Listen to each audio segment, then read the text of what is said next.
पारा। इस भाव सागर से अगर पार करना है तो क्या करना पड़ेगा? भगवान के नाम। और यही बात जब वेद व्यास जी ने जब श्रीमद् भागवत महापुराण को जब पूरा अंतिम कगार पर पहुंचे, भागवत में कितने श्लोक हैं नहीं जानते होंगे आप सब लोग। कितने श्लोक हैं भागवत में? 18,000 श्लोक हैं। कितने श्लोक हैं? 18,000। समझ गए ना? और कितने अध्याय हैं? 335 अध्याय है। कितने अध्याय हैं? हाँ, इसको याद रखिएगा। और 12 स्कंद हैं। कितने स्कंद हैं? ध्यान रखिएगा ताकि कोई भविष्य में पूछे तो जानकारी रहे। आपसे कोई पूछेगा, आप कहीं चर्चा करेंगे कि हमारे गांव में श्रीमद् भागवत महापुराण का कथा हुआ था, कोई पूछेगा कितने श्लोक हैं तो क्या बताएंगे? 18,000 श्लोक हैं। और कितने अध्याय हैं? 335 अध्याय। और कितने स्कंद हैं? 12 स्कंद हैं। समझ में आ गया ना? तो जब वेद व्यास जी ने जब श्रीमद् भागवत महापुराण जब पूरा अंतिम कगार पर पहुंचे, फिर भी उनके मन को शांति नहीं मिली। तब क्या लिखे? नाम संकीर्तनम यस्य सर्व पाप प्रणाशनम प्रणामो दुःख समनस्तम नमामि हरिं परम। जब वेद व्यास जी 17,999 श्लोक लिख लिए, फिर भी उनके मन को शांति नहीं मिली। विचार करने लगे कि जो मैं श्रीमद् भागवत महापुराण की संहिता को मैं तैयार कर रहा हूँ, 17,999 श्लोक मैंने लिखा, फिर भी शांति नहीं। भगवान के नाम की महिमा लिखी है। जो 18,000 का जो अंतिम श्लोक है, नाम संकीर्तनम यस्य सर्व पाप प्रणाशनम, जैसे ही श्लोक का उन्होंने लिखा, मन को शांति मिली। मानो ये कहना चाहते हैं कि इस कलयुग में सिर्फ भगवान के नाम की ही महिमा है। इसलिए आप सभी लोग सोते जगते जब भी आपको समय मिले, भगवान के नाम का उच्चारण करते रहना चाहिए। और एक बात और ध्यान रखें, जब भी भगवान का संकीर्तन कहीं पर हो तो जयकारा भी लगाना चाहिए। क्या लगाना चाहिए? जयकारा। जयकारे क्यों लगाना चाहिए? तो कहते क्या भैया, अयोध्या में जाते जो लोग अयोध्या में जाते होंगे तो जब आरती होती तो गर्जना लगाते हैं। क्या लगाते हैं? क्या जयकारा लगाते हैं भैया? गर्जना। राम नाम की गोला छूटे भाग जाए। कहते हैं कि जहां पर भगवान के राम नाम की गर्जना लगती है, उस जगह पर भूत प्रेत सब भाग जाते हैं। जितने भी भूत प्रेत होते हैं, जो यमराज के दूत होते हैं, सब लोग वहां से भाग जाते हैं। इसलिए कहीं भी जयकारा हो, कहीं भी भगवान की कथा हो, जयकारा लगे तो जयकारा जरूर लगाना चाहिए। बोले जो लोग जयकारा नहीं लगाते हो, फिर क्या होता है? बोले जो कथा में आ करके जो लोग जयकारा नहीं लगाते हैं और जो लोग जयकारा लगाते हैं, उनका पाप जाकर उनके खोपड़ी पे बैठ जाता है। समझ गए ना? जब भगवान का गर्जना लगता है, जयकारा लगता है, जैसे जयकारा लगाए और पड़ोस में जो बैठा व्यक्ति जयकारा नहीं लगाता है, उसका उनका पाप उनके खोपड़ी में जाकर के बैठ जाता है। इसलिए जयकारा जरूर लगाना चाहिए।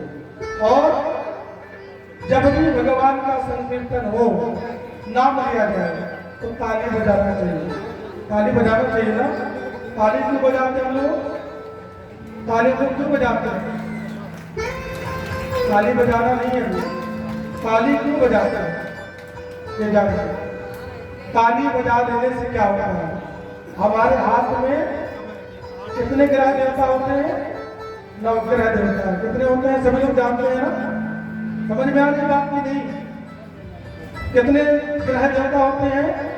9 होते हैं। जानते हैं सभी लोग? हमारे इस हाथ के अंजलि में 9 देवता है।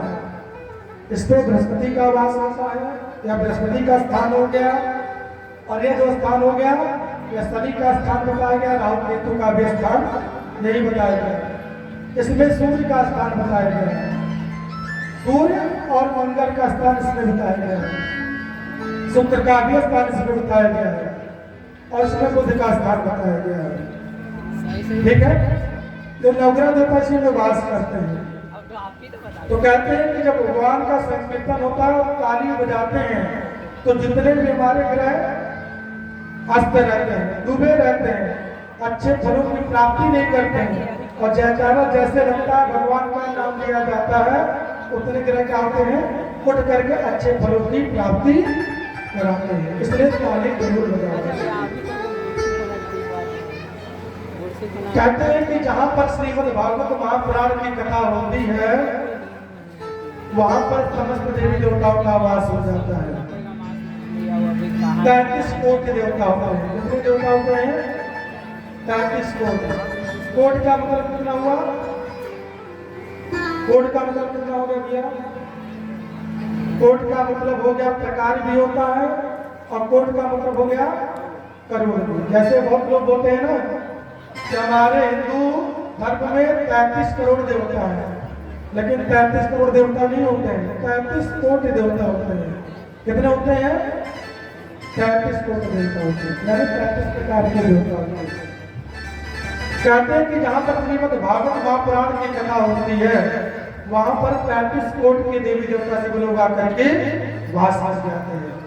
और जहां पर श्रीमद् भागवत महापुराण की कथा होती है वहां पर जितने भी तीर्थ होते हैं, प्रयागराज, हरिद्वार, अयोध्या, काशी, मथुरा, सब आकर के सभी धाम मंदिर आकर वहां पर निवास कर लेते हैं। मानो ये कहना चाहते हैं कि जहां पर श्रीमद् भागवत महापुराण की कथा होती है समस्त देवी देवता और समस्त धाम वहां पर आकर के वास करने लगते हैं।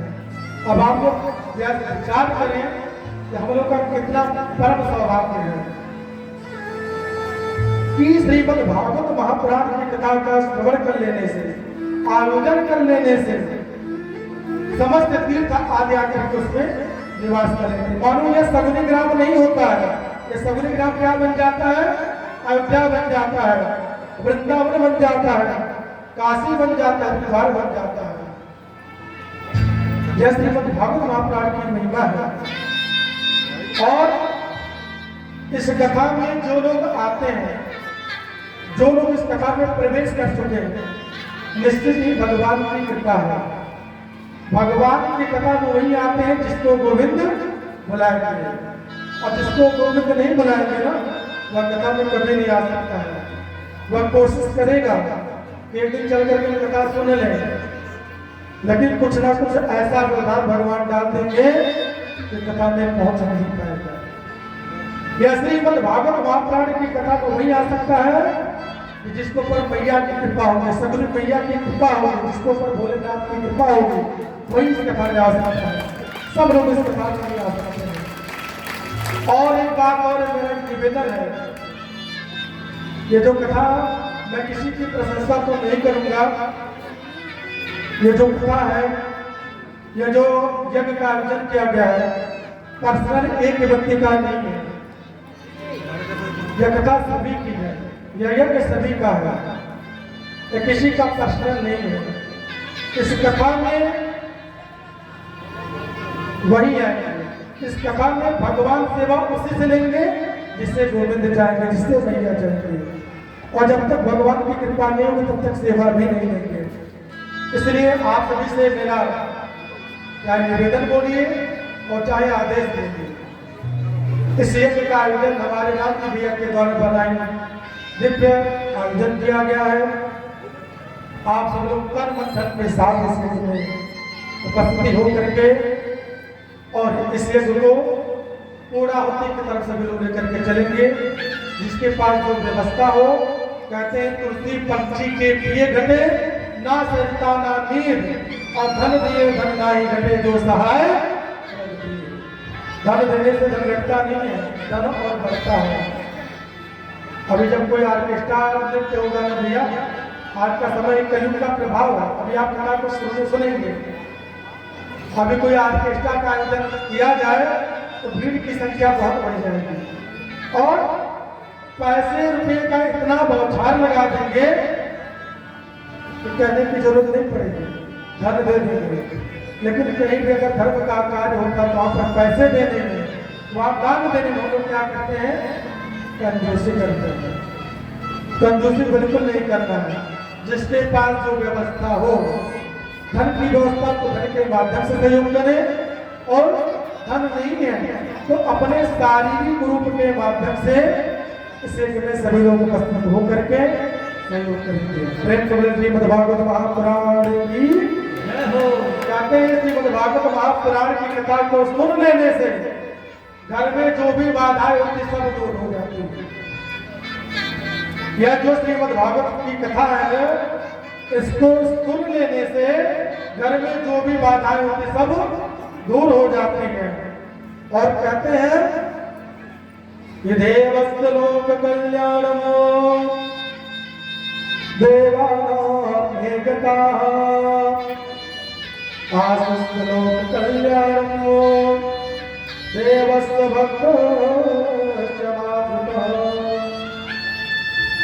कहते हैं कि और व्रत जब पूजा कर लेने से मोक्ष की प्राप्ति नहीं होती है, लेकिन ये जो श्रीमद्भागवत महापुराण की कथा है इस कथा को सुन लेने से मोक्ष की भी प्राप्ति हो जाती है।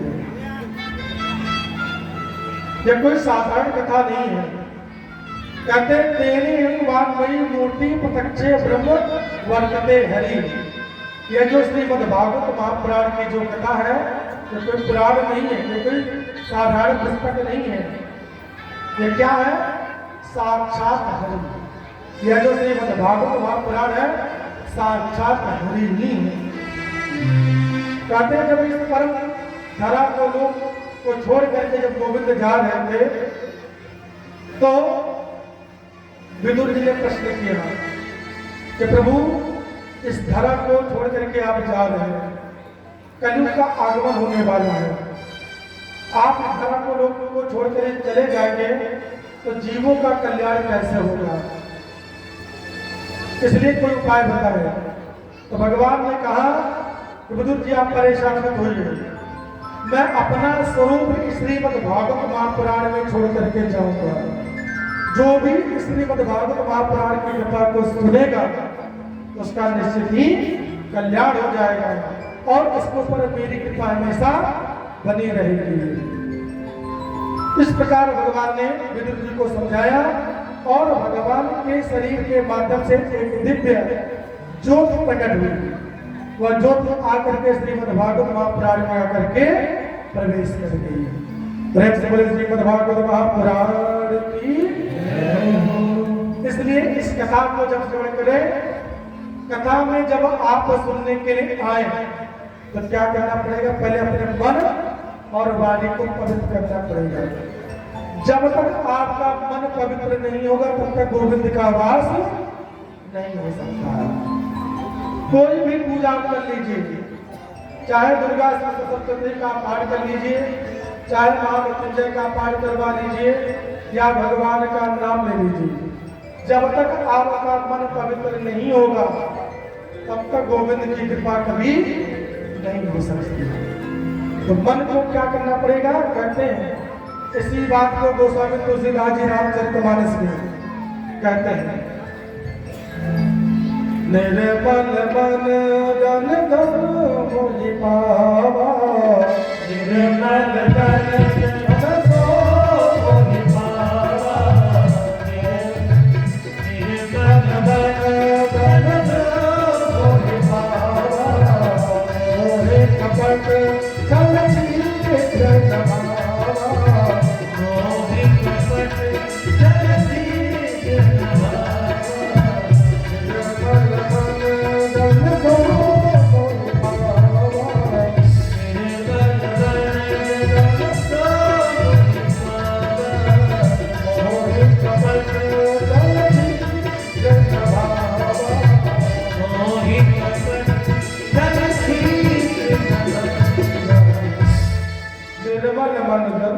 सो मोहि पावा, मोहि कपट छल छिद्र न भव। कहते हैं भगवान मुझे वही पा सकता है जिसका मन क्या हो, निर्मल हो। निर्मल का मतलब जानते हैं, निर्मल का मतलब हो गया है स्वच्छ हो, साफ हो, उस मन में कोई कामना ना हो, कोई कपट ना हो। जिस दिन आपका मन निर्मल हो जाएगा उस दिन आपके अंतःहृदय में गोविंद का वास हो जाएगा। और किसकी कथा पर सुनने जा रहे हैं? किसकी कथा? श्रीमद् भागवत महापुराण की कथा। तो कथा में प्रवेश करने का एक नियम है। 3 प्रकार के श्रोता होते हैं। कितने प्रकार के श्रोता? 3 प्रकार के। कौन कौन से श्रोता होते हैं?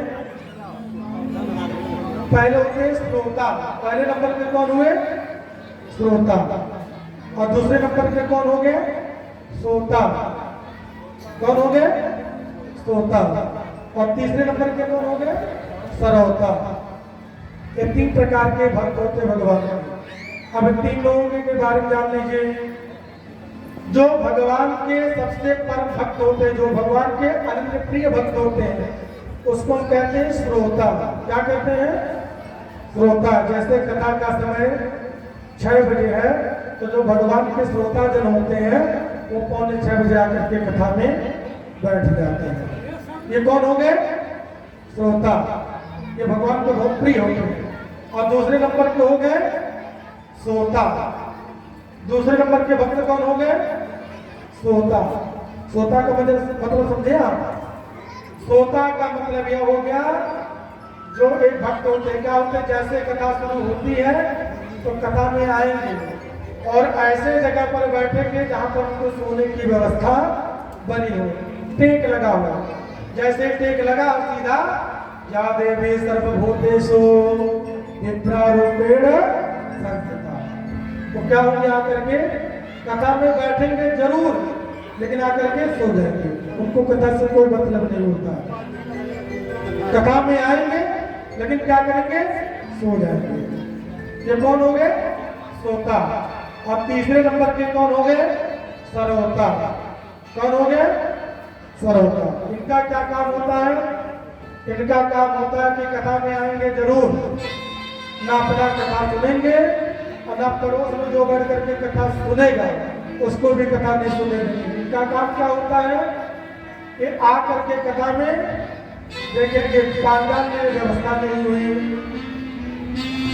महाराज जी कथा अच्छा नहीं कर रहे हैं, महाराज जो कथा भूल गए, महाराज जी को कथा नहीं आई, वहां पर यह पूजा नहीं हुआ, ऐसे करना चाहिए वैसे करना चाहिए। ये इनका काम क्या है? श्रोता। ना अपने कथा को सुनेंगे और ना पड़ोस में बैठे व्यक्ति को सुनने देंगे। लेकिन इन तीनों में सबसे बड़े भक्त कौन हुए? श्रोता। हम लोग को क्या बन करके आना है? श्रोता, श्रोता या श्रोता। क्या बन करके आप सब लोग आएंगे? श्रोता बन के आएंगे ना? कौन कौन लोग श्रोता बन करके आएंगे? हाथ उठा दें जो लोग श्रोता बन करके आएंगे। देखिए आधे लोग उठाए, आधे लोगों को देखिए भगवान की कथा है। इस कथा को कब समझेंगे?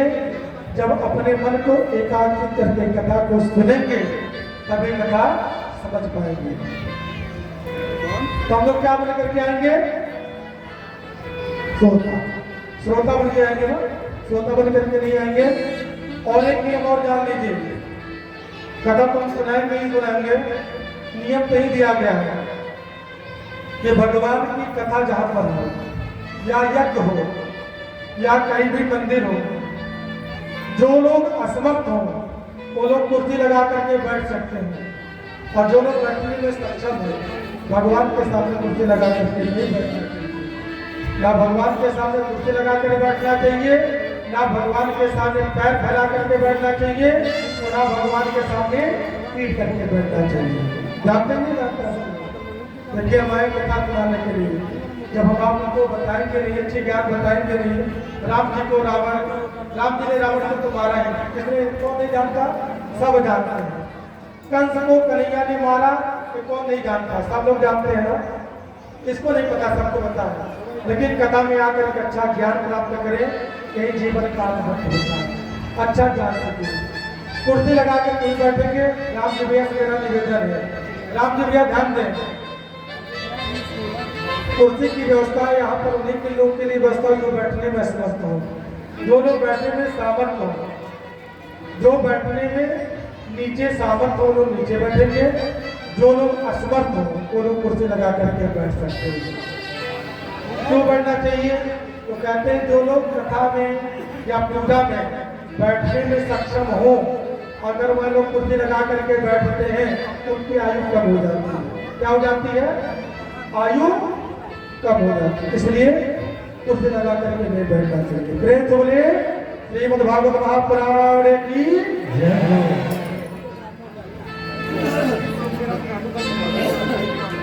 अब हम भागवत के बारे में जाने, श्रीमद् भागवत महापुराण। यह भागवत का क्या नाम है? श्रीमद् भागवत महापुराण, यही नाम है। पहले इसके बारे में हम जाने, जब तक किसी वस्तु के बारे में हम जानेंगे नहीं, उसके महत्व के बारे में जानेंगे नहीं, तब तक हम समझ नहीं पाएंगे। जैसे आपको काम लेना है एसपी साहब से और आप पहुंच जाइए इसके पास, सिपाही के पास, काम आपका होगा? नहीं होगा ना। तो जब तक उसके बारे में हम जान नहीं लेंगे तब तक उसके बारे में समझ ना लें, उसके बारे में हम समझ नहीं पाएंगे तो महत्व उसके बारे में जान नहीं पाएंगे। हम कथा किसके बारे में सुनने जा रहे हैं? भागवत। क्या है? श्रीमद् भागवत महापुराण कथा। तो पहला शब्द आया श्री। श्री का मतलब क्या हो गया भैया? श्री का मतलब हो गया लक्ष्मी। श्री का मतलब क्या हो गया? लक्ष्मी। और मद का मतलब क्या हो गया? अहंकार। मद का मतलब क्या हो गया? अहंकार। और भा का मतलब क्या हो गया? भक्ति। भा का मतलब क्या हो गया? भक्ति। और गा का मतलब क्या हो गया? ज्ञान। और वा का मतलब क्या हो गया? वैराग्य। और ता का मतलब क्या हो गया? इस भव सागर से तर जाना। यह श्रीमद् भागवत महापुराण का अर्थ हुआ। मतलब ये हो गया कि श्री का मतलब लक्ष्मी। घर पे अगर लक्ष्मी का आगमन हो जाए, घर में अगर धन हो जाए, खूब सारा धन हो जाए, तो व्यक्ति को क्या करना चाहिए? मद, अहंकार नहीं करना चाहिए। क्या नहीं करना चाहिए? अहंकार नहीं करना चाहिए। बल हो जाए तो अहंकार नहीं करना चाहिए। लेकिन क्या होता है? लक्ष्मी हो जाता तो अहंकार किसके पास नहीं हो जाता? सबके पास हो जाता। होता नहीं होता है? अहंकार हो जाता ना, किसी के पास बल हो जाता है उसको भी अहंकार हो जाता है। कभी नहीं करना चाहिए। ना कभी धन का अहंकार करना चाहिए और ना कभी बल का अहंकार करना चाहिए। तो लक्ष्मी का जब आगमन हो तो मत अहंकार नहीं करना चाहिए। बोले जब लक्ष्मी आ जाए, मत जब खत्म हो जाएगा तो आपके हृदय में क्या होगा? भाव। भाव माने भक्ति जगेगी। क्या जगेगी आपके अंदर? भक्ति जगेगी। और जब भक्ति जगेगी तो फिर क्या होगा? गा। गा का मतलब क्या होगा? ज्ञान होगा। जब आपके अंदर भक्ति जगेगी तो ज्ञान अपने आप स्वतः हो जाएगा। और जब ज्ञान हो जाएगा फिर क्या होगा? तो वैराग्य धारण करने की आवश्यकता नहीं पड़ेगी, वैराग्य स्वतः हो जाएगा। और जब वैराग्य हो जाएगा तो जो पुनरपि जननम पुनरपि मरणम, इस भवसागर के जो संसार का जो भवसागर है, जन्म और मृत्यु के बंधन सब लोग क्या हो जाएंगे? तर जाएंगे। ये भागवत कथा की महिमा है। प्रेम से बोले श्रीमद् भागवत महापुराण की जय हो। कहते हैं ये जो श्रीमद् भागवत महापुराण की कथा कर सुनने का अवसर प्राप्त होता है, यह जब भगवान की, गोविंद की और मैया की, जब पत्नी मैया की कृपा होती है तो अच्छे ब्राह्मणों का आगमन होता है, अच्छे संतों का आगमन होता है। जब ब्राह्मणों और संतों का आगमन होगा तो क्या होगा? जीवन में कुछ परिवर्तन होगा। ये जो भागवत का जो सत्संग है, यह सुनने का अवसर प्राप्त होता है। इसी बात को जब हनुमान जी लंका में पहुंचे और विभीषण जी जब देखे तो क्या बोले, अब मोहि भरोसे हनुमंता, अब मोहि भरोसे हनुमंता, हर कृपा मिलई नहीं सकता, हर कृपा मिले नहीं सकता, हर कृपा मिलई नहीं सकता, हर कृपा मिले नहीं सकता। क्या बोले, अब मोहि भरोसे हनुमंता, दिन हरि कृपा मिला ही नहीं सकता। विभीषण जी ने क्या कहा हनुमान जी से, अब निश्चित मैं अपने आप को सौभाग्यशाली मानूंगा कि आप जैसे संतों का आगमन इस लंका में हुआ, निश्चित ही मेरा कल्याण हो जाएगा। क्यों होगा? क्योंकि जब सत्य जीवन में आते हैं तो जीवन का कल्याण हो जाता है। सत्य आते तो क्या होता है हमारे जीवन में? सत्संग होता है। क्या होता है? सत्संग। और सत्संग जब होता है तो क्या होता है?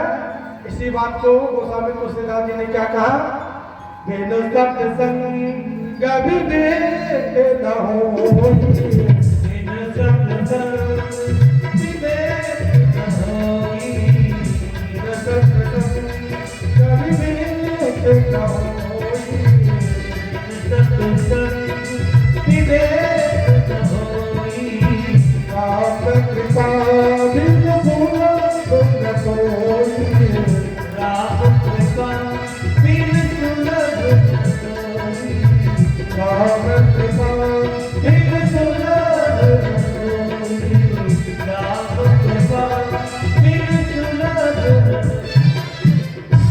जब हमारे जीवन में सत्य आते तो क्या मिलता है? हमको सत्संग मिलता है। और जब हमको सत्संग मिलेगा फिर क्या होगा? ज्ञान होगा, भक्ति जगेगी और ईश्वर के प्रति हमारी क्या बढ़ेगी? भक्ति बनेगी। और जब भक्ति बढ़ेगी तो रुचि बनेगी, और जब रुचि बनेगी तो भगवान को जानने की इच्छा होगी, और जब भगवान को जानने की इच्छा होगी तो क्या होगा? क्या होगा? सोई जानहि तुम देह जनाई, सोई जानहि यही देह जनाई, जानत तुम तुमहि होई जाई, जानत तुमहि होई जाई। जब भगवान को जानने की इच्छा होगी तो क्या होगा? उनके प्रति भक्ति जगेगी, प्रीति बनेगी, श्रद्धा जगेगी। जैसे एक छोटा सा बालक होता है, जब उसको भूख लगती है तो किसको देखता है? अपने माँ को देखता है। जैसे गैया का बछड़ा क्या होता है? जब बांध दिया जाता है और जब उसको भूख लगता है तो किसको देखता है? बार बार अपनी माँ को देखता है। और जैसे ही बछड़ा को छोड़ दिया जाता है और बछड़ा जाकर के मैया के दूध का पान करता है तो थोड़ा फिर तोता तब तक क्या होता है? तो जो दोहने वाला होता है उसको खींच लेता है और खींच करके लाता, फिर गाय का क्या करता है? गाय का दुग्ध दोहन शुरू करता है। तो बछड़े को बड़ा क्रोध आता है, आता नहीं आता? और किसको देखता है बार बार? जो गो को दोहन करता है उसको वह क्रोध करता है। क्यों? विचार करता है जो दूध जो मुझे प्यास लगता है, जो भूख लगा है, उसको यहाँ लेकर के दूध को लेकर के जा रहा है। और जैसे उसको छोड़ दिया जाता है फिर दूध को पान करना शुरू कर देता है और अपने मन को क्या करता है? तृप्त कर देता है। वैसे ही जब भगवान को जब व्यक्ति जानने की इच्छा करता है तो क्या होता है? भगवान की कृपा उस पर बन जाती है। फिर वह भक्त भगवान के बिना रह नहीं सकता है। वह भक्त क्या करता है? किसको ढूंढेगा बार बार? भगवान को ही। प्रेम से बोले श्रीमद्भागवत महापुराण की जय हो। 18 पुराण होते हैं। कितने पुराण होते हैं? कितने पुराण होते हैं? जानते हैं? नहीं जानते हैं? बता देगा। चलिए मैं बता दे। कितने पुराण होते हैं? 18। कथा तो सब लोग जानते हैं लेकिन कुछ ज्ञान होना चाहिए। ज्ञान जब सीखे रहेंगे तभी ना दूसरे को बताएंगे। अगर कुछ जानेंगे नहीं तो दूसरों को क्या बताएंगे? 18 पुराण होते हैं। कितने पुराण होते हैं? 18। पहले पुराण का नाम क्या है? ब्रह्म पुराण। आप लोग गिनते जाएंगे। पहले कौन सा पुराण है? ब्रह्म पुराण, दूसरा है पद्म पुराण, तीसरा है विष्णु पुराण, चौथा है शिव पुराण, पांचवा है भागवत पुराण, छठवां है भविष्य पुराण, सातवां है नारद पुराण, आठवां है वराह पुराण, नौवां है लिंग पुराण और 10वां है ब्रह्म पुराण, 11वां है कूर्म पुराण, 12वां है मत्स्य पुराण, 13वां है वामन पुराण, 14वां है स्कंद पुराण, 15वां है मार्कंडेय पुराण, 16वां है गरुड़ पुराण और 17वां ब्रह्मांड पुराण, 18वां है अग्नि पुराण। ये 18 पुराण है। इस 18वें पुराण में श्रीमद् भागवत महापुराण सबसे परम पुराण बताया गया है। सबसे बड़ा क्या बताया गया? श्रीमद् भागवत महापुराण, जिसकी कथा आप लोग सुनने जा रहे हैं। यह श्रीमद् भागवत महापुराण में हमने निवेदन किया था 335 अध्याय, लेकिन उससे पूर्व, उससे पहले 6 अध्याय महात्मा लिए गए हैं। कितने अध्याय लिए गए हैं? 6 अध्याय महात्मा लिए गए हैं। 6 महात्मा क्यों लिए गए हैं? तो कहते हैं जो 6 अध्याय महात्मा इसलिए लिए गए हैं कि अन्य पुराण भी श्रीमद् भागवत महापुराण की महिमा का आधार करते हैं। इस श्रीमद् भागवत महापुराण के महात्मा का पहला श्लोक आप लोग सुनेंगे। सच्चिदानंद रूपाय विश्वोत्पत्त्यादिहेतवे तावत्रय विनाशाय श्री कृष्णाय वयो नमः। यह महात्मा का पहला श्लोक है। कहते हैं सच्चिदानंद रूपाय विश्वोत्पत्त्यादि हेतवे तापत्रय विनाशाय श्री कृष्णाय वयं नमः। यह श्रीमद् भागवत महापुराण के महात्मा का पहला श्लोक। कहते हैं इस श्लोक का सत्य चित्त घन आनंद। यह श्लोक का जो बताया गया है कि भगवान का स्वरूप कैसा है, भगवान का गोविंद का स्वरूप कैसा है, तो उसके बारे में बता रहे हैं। तो कहते हैं भगवान का जो स्वरूप है सत्य चित्त धन आनंद। हमारे परमात्मा का स्वरूप कैसा है? सत्य है, चित्त है और आनंद है। आनंद किसमें प्राप्त होता है? आनंद की प्राप्ति किसमें होती है भैया? आनंद की प्राप्ति नौकरी मिले जाने से आनंद की प्राप्ति नहीं होती है, घर बन जाने से आनंद की प्राप्ति नहीं होती है, और कोई काम हो जाए आनंद की प्राप्ति नहीं होती है। अगर वह आनंद मिलता है तो कितने देर तक मिलता है? 1 दिन, 2 दिन, 4 दिन, 5 दिन। घर में अगर किसी की नौकरी लग जाए तो आनंद तो जरूर मिलता है, लेकिन कितने दिनों तक? 1 दिन, 2 दिन, 3 दिन, 4 दिन, बहुत ज्यादा 1 महीने तक वह आनंद मिलेगा। उसके बाद आनंद खत्म हो जाता है। लेकिन उस परमात्मा का ध्यान कर लेने से, उस गोविंद को जान लेने से जब जो आनंद मिलता है वह आजीवन आनंद कभी खत्म नहीं होता है। इसलिए अगर आनंद की प्राप्ति करना चाहते हैं तो क्या करना पड़ेगा? भगवान के स्वरूप को जाने, भगवान को जाने।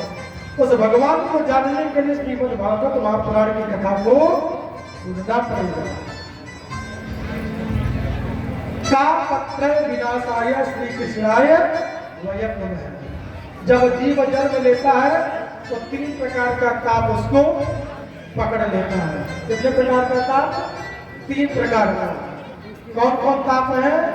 तो गोस्वामी तुलसीदास जी कहते हैं दैहिक दैविक भौतिक ताप, दैहिक दैविक भौतिक ताप, दैहिक दैविक भौतिक ताप, दैहिक दैविक भौतिक ताप, आप राज नहीं पाओ जापा, आप राज राम राज नहीं पाओ जापा,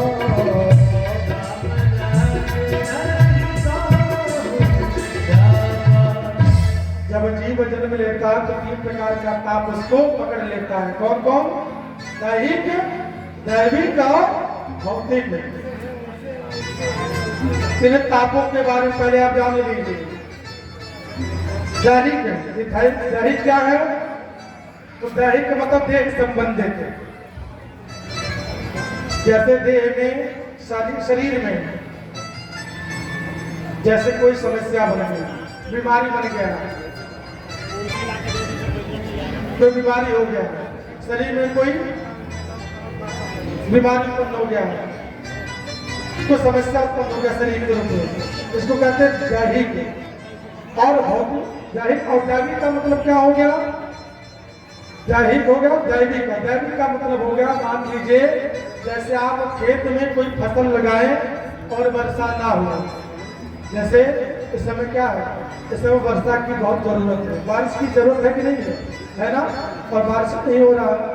अगर इसी में कोई फसल कोई किसान लगा दे, जैसे मान लीजिए गेहूँ लगा दे, धान लगा दे और वर्षा ना हो, फसल नुकसान हो जाए, या बहुत ज्यादा वर्षा हो जाए तभी फसल नुकसान हो जाए, इसको हम क्या कहते हैं? दैविक। दैविक ताप हो गया। दूसरा क्या हो गया? भौतिक। ये भौतिक क्या है? भौतिक संप्रदाय, यानी भौतिक ताप क्या है? कोई इच्छा, जैसे मान लीजिए मन में कोई ना कोई कामना रहना, जैसे हमारा मकान बन जाए, हमें नौकरी मिल जाए, हमारा यह कार्य हो जाए, ये क्या हो गया? ये हो गया भौतिक। ये 3 कामना कहते हैं। ये जब तीनों ताप जब शरीर में खत्म हो जाते हैं, इन तापों, ये तीनों ताप जब खत्म हो जाते हैं तो क्या होता है? तो कहते हैं सब नर करहि परस्पर प्रीति, सब नर करहि परस्पर प्रीति, सब नर करहि परस्पर प्रीति, सब नर करहि परस्पर प्रीति, करहि गुण बलि रख सुखनीति, करहि गुण बलि रख सुखनीति, करहि गुण जब तीनों ताप हमारे अंदर से खत्म हो जाएगा तो क्या होगा? जो जीव होगा, जो भगवान का भक्त होगा, तो क्या होगा? वह सब नर क्या होंगे? सब नर करहि परस्पर प्रीति। तो हमारे अंदर क्या होगा? हमारे अंदर किसी को देख करके अहंकार की भावना नहीं रहेगी। तो फिर क्या होगा? फिर क्या होगा? हम लोग क्या करेंगे? एक समान शरीर को देखना शुरू कर देंगे, किसी के द्वारा किसी को देख करके ईर्ष्या नहीं करेंगे, द्वेष नहीं करेंगे, दुश्मनी नहीं करेंगे, सब खत्म हो जाएगा। जब तक ये तीनों ताप को आप खत्म कर नहीं लेंगे तब तक ये भाव कभी आ नहीं सकता है। और जब कहते हैं जब ये तीनों ताप खत्म हो जाएगा तो सब नर करहि परस्पर, क्या कहते हैं? सब नर करहि परस्पर प्रीति। उसके बाद क्या होगा? जैसे ये भाव मन में जग जाएगा, ऐसी भक्ति जगेगी तो फिर क्या होगा हमारे साथ? तो कहते हैं जही का जही परसा ते स्नेहु, जही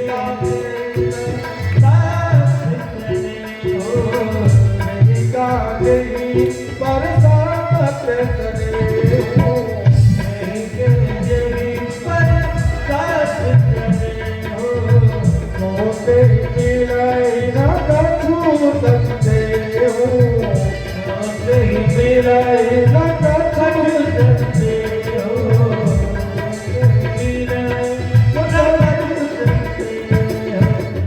क्या होगा? भगवान के प्रति भक्ति बनेगी, और जैसे भगवान के प्रति भक्ति बनेगी, श्रद्धा बनेगी, गोविंद उसको स्वीकार कर लेंगे। और जैसे ही गोविंद और सगुनी मैया जैसे स्वीकार करेंगी तो क्या होगा? भवसागर से पार हो जाएंगे। प्रेम से बोले श्रीमद् भागवत महापुराण की जय हो। कहते हैं जब श्रीमद् भागवत महापुराण की कथा जब शुरू हुई तो यह कथा सबसे पहले शुरू हुई नैमिषारण्य तीर्थ पर। कहाँ हुई? नैमिषारण्य तीर्थ। ये नैमिषारण्य तीर्थ पड़ता है उत्तर प्रदेश के नैमिषारण्य तीर्थ में पड़ता है। लखनऊ के पास नैमिषारण्य नाम का तीर्थ है, वहां पर 88,000 ऋषि संत एकत्रित हुए और सभी ऋषियों ने सूर्य जी से प्रश्न किया कि महाराज कलयुग का आगमन हो गया है, इसलिए कोई ऐसा उपाय बताइए जिससे जीवों का कल्याण हो। क्योंकि कलयुग में कोई लोग भजन करना नहीं चाहते हैं, कोई लोग भगवान का संकीर्तन करना नहीं चाहते हैं और कोई लोग दान नहीं देना चाहते हैं। इसलिए आपसे मेरा निवेदन है कि आप कृपा करके कलयुग में ऐसा कोई उपाय बताइए जिससे जीवों का कल्याण हो सके। क्योंकि आप अंदर समस्त समस्त शास्त्रों का सार है, समस्त पुराणों का सार है, आप परम ज्ञानी हैं। इस अंधकार से आप ही दूर कर सकते हैं, क्योंकि आप गुरुदेव हैं। और इस भवसागर से अगर पार होना, जब तक भगवान गुरुदेव भगवान की कृपा नहीं होगी तब तक इस भवसागर से पार हम लोग नहीं हो सकते हैं। इसलिए सूत जी हमारे कल्याण के लिए कोई उपाय बताए। इस प्रकार जब समस्त ऋषियों ने प्रश्न किया तो सूत जी बड़े प्रसन्न होते हैं और जितने भी ऋषि महात्मा थे सभी ने सूत जी का पंचोपचार जब पूजन किया है और विधि विधान के साथ पूजन किया है, निवेदन किया महाराज आप कृपा करके हमें श्रीमद् भागवत महापुराण के शास्त्र को बताएं, क्योंकि इस भवसागर से अगर पार होना है तो गुरुदेव भगवान के सानिध्य में जाना ही पड़ेगा। एक भक्त ने कहा है, गुरुवर तेरे चरणों में, गुरुवर तेरे चरणों की घर भूल जो मिल जाए, गुरुवर तेरे चरणों की घर भूल जो मिल जाए, गुरुवर तेरे चरणों की घर भूल जो मिल जाए, गुरुवर तेरे चरणों की घर भूल जो मिल जाए। सब कहता हूँ मेरी तकदीर बदल जाए, सब कहता हूँ मेरी तकदीर बदल जाए।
मेरा दिल ही संभल जाए, भूल जमल जाए, गुरुवर तेरे चरणों की भूल जमल जाए, गुरुवर तेरे चरणों की भूल जमल जाए।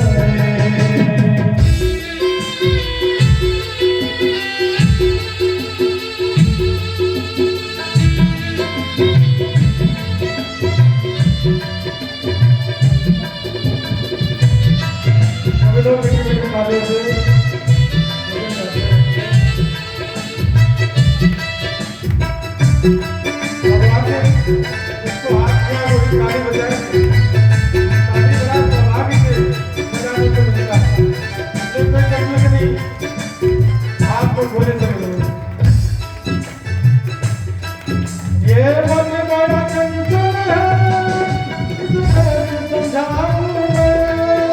ये मन बड़ा चंचल है, इसे कैसे समझाऊं मैं? ये मन बड़ा चंचल है, इसे कैसे समझाऊं मैं? ये मन बड़ा चंचल है, इसे कैसे समझाऊं मैं? इतना इसे समझाऊं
निवेदन कर रहे थे। इस भव सागर से पार होना है तो गुरुदेव भगवान के सानिध्य में जाना पड़ेगा। जैसे इस संसार में जब अंधेरा होता है तो प्रकाश कौन करता है? सूर्य करते हैं। और जब सूर्य का उदय होता है तो क्या होता है? संसार में प्रकाश हो जाता है। वैसे ही हमारे मन के जो अंधकार है, उस मन के अंधकार को अगर प्रकाश की तरफ अगर हमको जाना है तो किसकी आवश्यकता पड़ेगी? गुरुदेव भगवान। जब गुरुदेव भगवान का सानिध्य प्राप्त होगा तो हमारे अंदर जो अज्ञानता का जो अंधकार है वह दूर होकर के और गुरुदेव भगवान की कृपा के माध्यम से वह क्या हो जाता है? प्रकाश की तरफ हो जाता है। यह सब सीखने को कहाँ मिलेगा? यह सब सीखने को कहाँ मिलेगा? भागवत में। एक बार क्या हुआ, ध्यान पूर्वक आप सभी लोग सुनेंगे। एक पत्नी थी तो बड़ी धार्मिक प्रवृत्ति की थी। राम जी भैया ध्यान पूर्वक सुनेंगे। एक स्त्री थी, बड़ी धार्मिक प्रवृत्ति की थी और धर्म के मामले में सबसे ज्यादा स्त्रियों की संख्या सबसे ज्यादा होती है। होती नहीं होती है? सबसे ज्यादा कलश की यात्रा अगर उठाते हैं तो कौन उठाते? संख्या माताओं की संख्या ज्यादा होती है। कथा की जहाँ होती है तो माताओं की संख्या सबसे ज्यादा होती है। दान की संख्या कहीं देखेंगे तो माताओं की संख्या सबसे ज्यादा होती है। और सबसे ज्यादा दुख अगर कोई भुगता है तो माता ही भुगती है। सबसे ज्यादा अगर कष्ट कोई उठाता है तो माता ही उठाती है, स्त्री ही सबसे ज्यादा उठाती है। ऐसे नहीं उनको बड़ा बताया गया। जीवन में जो दुख जितना कष्ट रह करके माता जीवन व्यतीत करती है उतना कोई नहीं करता होगा। जन्म लेती है, धीरे धीरे जब बढ़ती है तो पढ़ाई, फिर घर की जिम्मेदारी, फिर जब धीरे धीरे कुछ और बड़ी होती है, विवाह हो जाता है, दूसरे घर को छोड़ करके दूसरे घर पे जाना पड़ता है। अब दूसरे के घर पे जा करके पता नहीं अच्छा सुविधा मिलता है, बुरा मिलता है, ये तो वहां कोई जाने की बात नहीं। उसके बाद धीरे धीरे घर गृहस्थी में जब प्रवेश करती है तो क्या होता है? वंश प्रादुर्भाव होता है, बच्चों की समस्या बनती है, मतलब उनका सारा जीवन कष्टमय दुख में ही बीता है। फिर भी क्या करती है? सबसे ज्यादा धर्म का कार्य स्त्री के द्वारा ही होता है। इसलिए कहा गया तमेव माता चरिता। इसलिए शास्त्र में कहा गया पहले पुरुषों की संख्या पहले नहीं बताई गई, माताओं की संख्या सबसे पहले इसलिए बताया गया है क्योंकि सबसे धर्म का कार्य स्त्री ही करती है। तमेव माता चरिता करती है क्योंकि घर गृहस्थी को संभालने के बाद भी धर्म कार्य सबसे आगे वही करते हैं। और कहते हैं कि जहां पर स्त्रियों का सम्मान नहीं होता है, ये बात बहुत ध्यानपूर्वक सुनेंगे, कथा तो सुनेंगे ही सुनेंगे, ज्ञान सुनेंगे। जिस स्त्री पर, जिस घर में स्त्रियां रोती हैं उस घर पे कभी भी देवी देवता किसी का वास नहीं होता। इसलिए माताओं का सम्मान जरूर करना चाहिए। कहते हैं यज्ञ नारिस्त पूजन्ते रमन्ते तत्र देवता। अभी पुरुषों के बारे में बताया, ऐसा नहीं सबके है, बहुत खुश होने की जरूरत नहीं है, सुनने की जरूरत है, लेकिन जहाँ जो प्रधानता है तो बताना तो पड़ेगा ही। यज्ञ नारिस्त पूजन्ते रमन्ते तत्र देवता। जहाँ पर कहते हैं कि जिस घर पे नारियों का सम्मान होता है, जहाँ पर स्त्रियां हंसती हैं मुस्कुराती हैं, वहां पर समस्त देवी देवताओं पर वास करते हैं।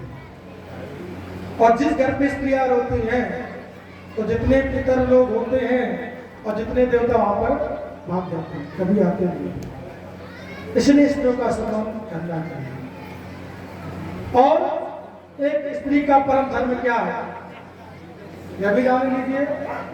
जो लोग विवाह कर चुके हों उनको तो पता ही होगा, 7 वचन अपने पति से लेती है ना, 7 वचन पति से लेती है और उसके बाद 5 वचन पति भी लेता है। तो क्या कहता है पति? 5वां वचन क्या बोलता है कि कोई भी व्रत जब पूजा, जब तक मेरा आज्ञा ना हो तब तक कोई व्रत पूजा पाठ नहीं करेगा।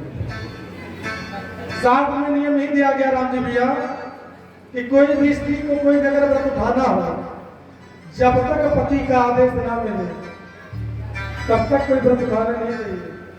आज का समस्या क्या हुआ, गांव में पंडित जी ज्योतिषी पहुंच गए, हाथ दिखाए, बता दिया आपका चंद्रमा गड़बड़ है, आप सोमवार का व्रत कर लीजिए, आपका बृहस्पति खराब है, आप बृहस्पतिवार का व्रत कर लीजिए।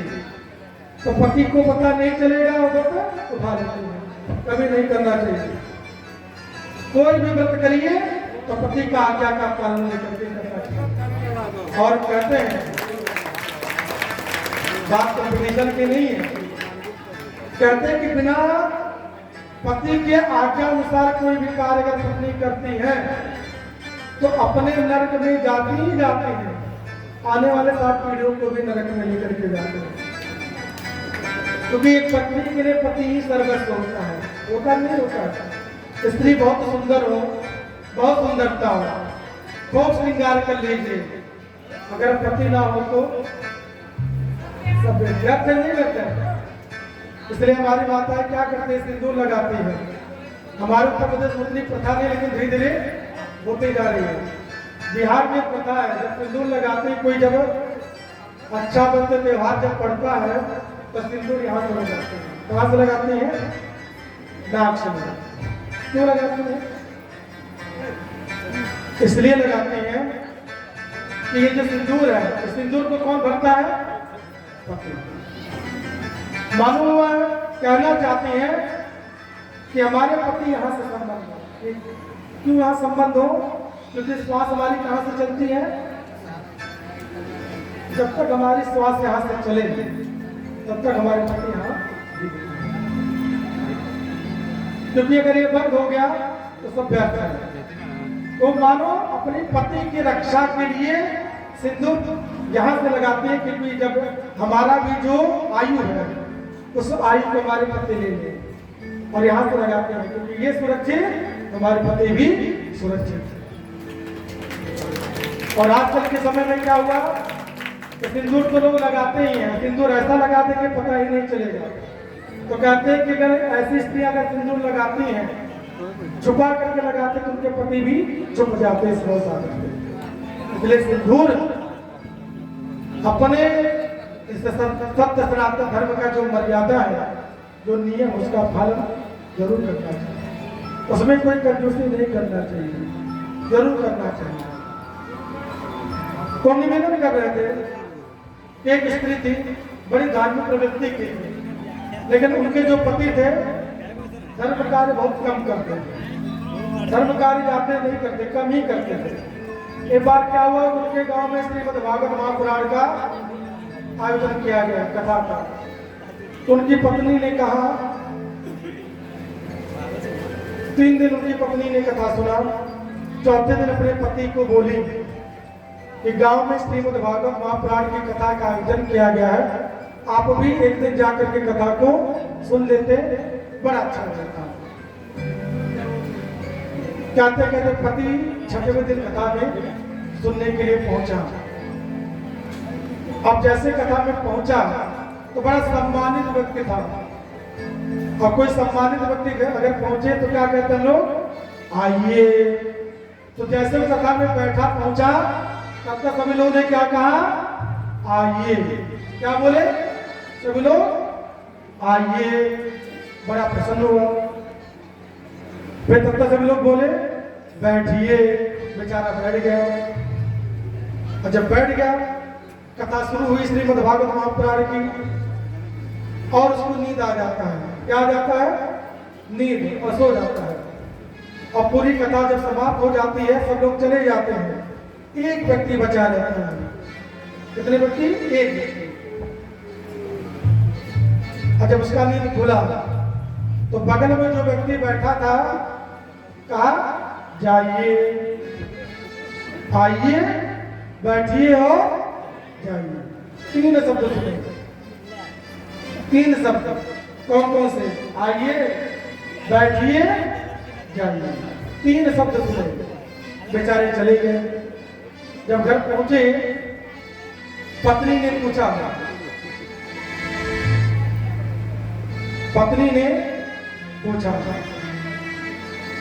कि कथा आपने सुना? तो उसने कहा कथा तो सुने। पत्नी ने कहा क्या सुना आपने? बोले और तो कुछ नहीं सुने, लेकिन 3 चीज सुने। पत्नी ने पूछा क्या? तो पत्नी ने कहा 3 शब्द, आइए, बैठिए और जाइए। 3 शब्द। तो पत्नी ने सोचा कब हो सकता है ये कथा सुनने नहीं, लगता सो गए।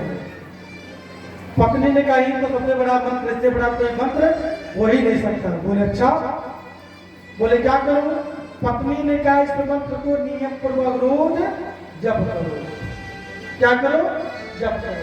मंत्र क्या था? आइए, बैठिए और जाइए। अब बेचारे सुबह शाम जब भी उनको समय मिले तो मंत्र को जप करेंगे। क्या क्या? आइए, बैठिए और जाइए। 3। एक दिन क्या हुआ कि रात्रि के समय में मंत्र जप कर रहे थे, तब तक उनके घर में चोर घुसा। क्या घुसा? चोर। जैसे घुसा तब तक बोले आइए, तब तक चोर बेचारा डर गया। चोर ने सोचा लगता है देख लिए, तब तक फिर क्या बोले? बैठिए। तब तक चोर क्या हुआ और बेचारा चौकन्ना हो गया, लगता है पक्का देख लिए। अब अगर यहाँ से कहीं से भागूंगा तो पकड़ करके खूब मारेंगे, छोड़ेंगे नहीं। तब तक बेचारा जो पहले से जो धन रखा हुआ था ला करके इनके चरण में गिर गया। कहा महाराज क्षमा करेंगे, आज के बाद मैं कभी चोरी नहीं करूंगा। जीवन में पहली बार मैं चोरी करने आया था और आपने मुझे पकड़ लिया। आज के बाद मैं कसम खाता हूं कभी मैं चोरी नहीं करूंगा, एक बार आप क्षमा कर दीजिए। तब तक क्या बोले? जाइए। बेचारा जब कर रहे थे तब तक बेचारा और खुश हो गया कि चोरी भी किए और सजा भी नहीं दी और बोले जाइए। बेचारा चला गया। अब आप सोचे, विचार करिए कि कथा में क्या सुने थे? आइए, बैठिए और जाइए। लेकिन क्या हुआ? पत्नी के कहने पर विश्वास हो गया, उसको जब किए। नतीजा क्या हुआ? घर में जो चोरी होने वाला था बच गया। और नहीं जब करते तो क्या होता? सारा सामग्री चोर लेकर के चोर भाग जाते। प्रेम से श्रीमद् भागवत महापुराण की जय हो। मानव कहना चाहते श्रीमद् भागवत महापुराण की कथा को एक शब्द को अगर कोई सुन ले और मन में उसको उतार ले तो जीवन क्या होगा? कल्याण हो जाएगा। प्रेम से श्रीमद् भागवत महापुराण की। समय कम है, आज प्रथम दिवस था और कल से कथा का जो समय है 6 बजे से लेकर के 9 बजे तक, और आज कथा लेट से शुरू हुआ है। कल से कथा शाम को समय से 6 बजे से लेकर के 9 बजे तक शुरू हो जाएगा, 9 बजे तक होगा। आप सब लोग समय से उपस्थित होकर कथा को सुनेंगे। और उसके बाद रामलीला, इसके बाद आप लोग रामलीला जो विंध्याचल के पावन भूमि से पधार करके सभी लोग आए हैं।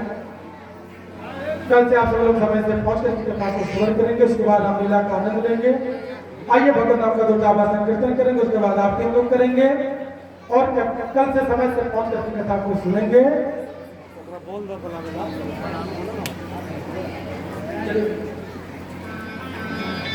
श्री राम जय राम जय जय राम, श्री राम जय राम जय जय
श्रीमद् भागवत महापुराण की व्यास जी महाराज की सब लोग अपने स्थान पर खड़े होकर के आरती सभी लोग लेकर के गाएंगे।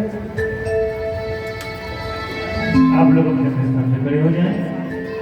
प्रभु जी की आज्ञा हो जा रही है और जो भी हमारे जजमान जी हैं वह पुनः मंच पे आए। जो आज के जजमान जी हैं वो मंच पे आए और हरि ओम चंद्रमानसो जदजो सूर्यो अजायत श्रोतावायुश्च प्राणश्च मोक्षनिरजायत।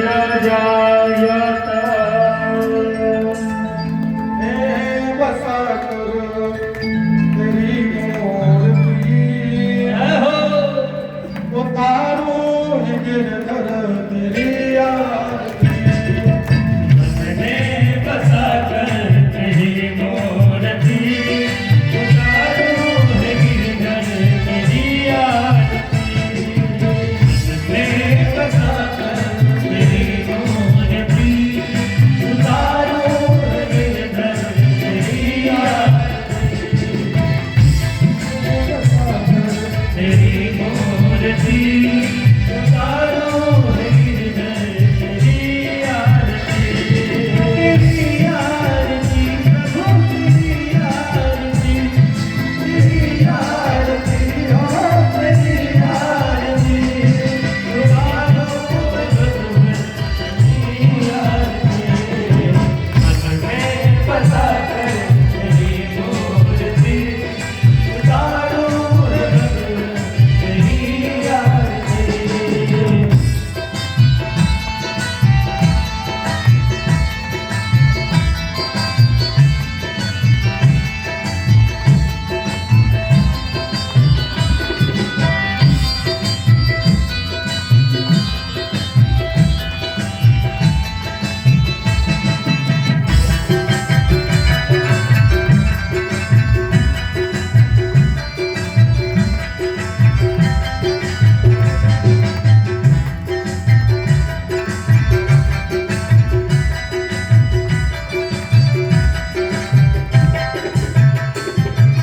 करुणा करो कष्ट हरो ज्ञान दो भगवान। भाव में फंसे भाव मेरी ढाल दो भगवान। करुणा करो कष्ट हरो ज्ञान दो भगवान। भाव में फंसी नाव मेरी तार दो भगवान।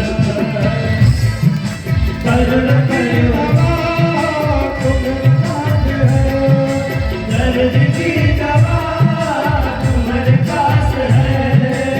जिंदगी दया की हर एक बात दे में बसा कर तेरी मूर्ति उतारो गिरधर तेरी आरती। में बसा कर तेरी मूर्ति उतारो गिरधर तेरी आरती।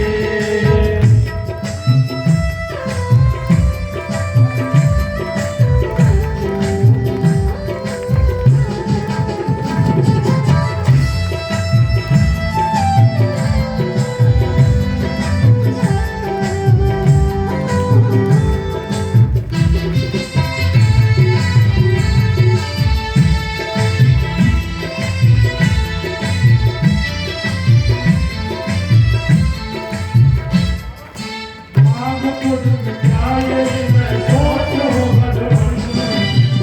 तेरे करते नाम कर दिए हर पल। आप खुद से क्या करे मैं सोचूं भगवान। जिंदगी जब तेरे नाम कर दिए हर पल। अब कुछ मेरा जिंदगी मेरा अब मुझे तेरा कुछ नहीं मेरा। जिंदा है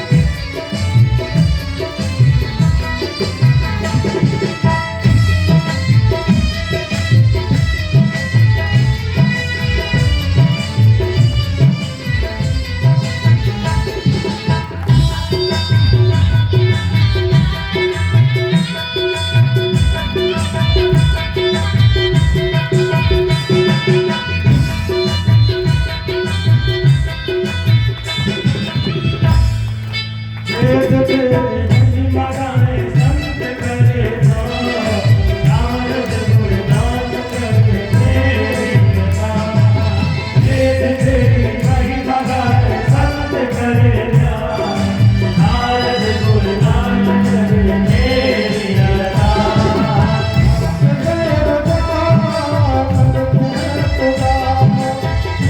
तेरे द्वार करते हैं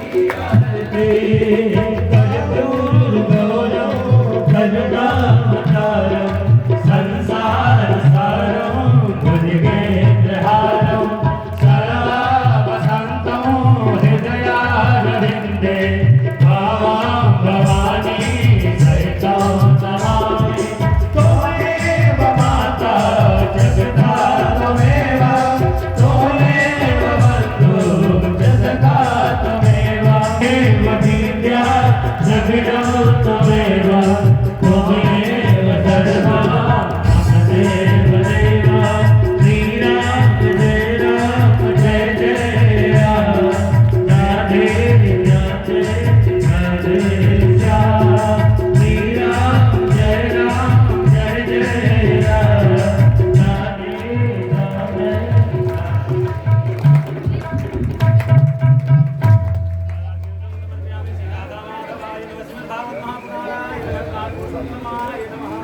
रवि से बोले श्रीमद् भागवत महापुराण की महापुराणाय नमः वंदे जयगन्ध देवास्तानि धर्माणि प्रथमान्यासन्न अनाकं महिमानः सचन्दरित्र पूर्वे साध्यास वंदे पुष्पांजलि से प्रभयामि नमस्करोमि प्रेम सूरत गणेश भगवान की जयकारा ऐसा लगे ताकि वृंदावन में पहुंच जाए, ताकि कन्हैया का आगमन इस अगले गांव में पहुंच जाए।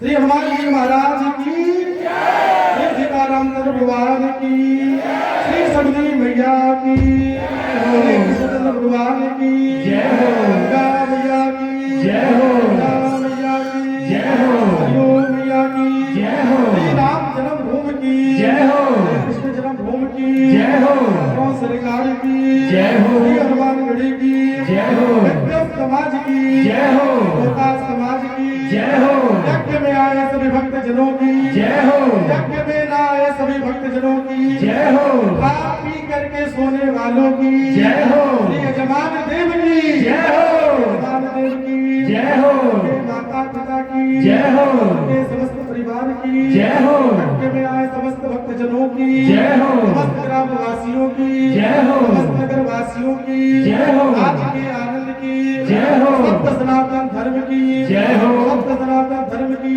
जय हो, धर्म की जय हो, धर्म का नाश हो, गाड़ियों में सद्भावना हो, विश्व का कल्याण हो, गौ माता की जय हो, पार्वती वदे हर हर हर महादेव। सभी लोग आरती और प्रसाद लेकर के ही जाएंगे और रामलीला का भी समय हो चुका है। आप सभी लोग रामलीला को छोड़ करके ही जाएंगे। सभी लोग रामलीला करते हैं, आरती और प्रसाद लेकर के जाएंगे। रामनिवेश निवेदन है कि आप बैठे, एक निवेदन है आप लोगों से, बैठिए। आप एक लोगों से, सभी लोगों से निवेदन है, खास करके हमारे वैसे बहन से जो हमारी बाहर से आई है और वैसे लोग जो यहाँ रहते नहीं हैं पर इस समय इस आयोजन में आए हैं, तो इस कार्यक्रम के आयोजक मां सबनी वाली है। जिस प्रकार से आपकी मैके में बुलाया जाता है, मैया ने आपको बुलाया है, तो मैया ने आपके खान पान की व्यवस्था भी की है। क्योंकि आपकी मैया कोई साधारण मैया नहीं है, आपने मैया से प्यार किया इसलिए मैया ने आपको बुलाया है। तो अपनी मैया को अब तो हमेशा उनके आमंत्रण पे आते हैं, इस बार इस मैया के आमंत्रण पे आए हैं, तो आप सभी लोगों की खाने पीने की व्यवस्था भी मैया ने करा रखी है। तो ऐसे लोग जो बाहर से आए हैं, कभी कभी आए हैं, उनके घर पे कोई व्यवस्था नहीं है, कुछ लोग हमारी बहन मैके आई हैं इस जग देखने कि मैया ने उसे बुलाया है, तो वह लोग आप लोग घर की बोझा ना बने। मैया ने आपके लिए प्यार बरसा रखा है, आप लोग के लिए भंडारा आज से भी चालू है और कल से तो करना ही करना है। कल से अब यह नहीं कि मैया के लिए रोटी बना देनी है, मैया के लिए खाना बनानी है, फिर आएंगे तो क्या मैया खिलाएगी। तो ये कुछ नहीं, मैया आपके लिए यहाँ हलवाई बैठा रखा है कि हमारी बेटी आई है, हमारा बेटा आया है, तो प्यार देने के लिए मैया के भंडार भरा है। आप लोग प्रसाद यही खाइए, भोजन यही कीजिए और समय से आइए, कोई दिक्कत नहीं है मैया का। मैया हर कुछ हेलो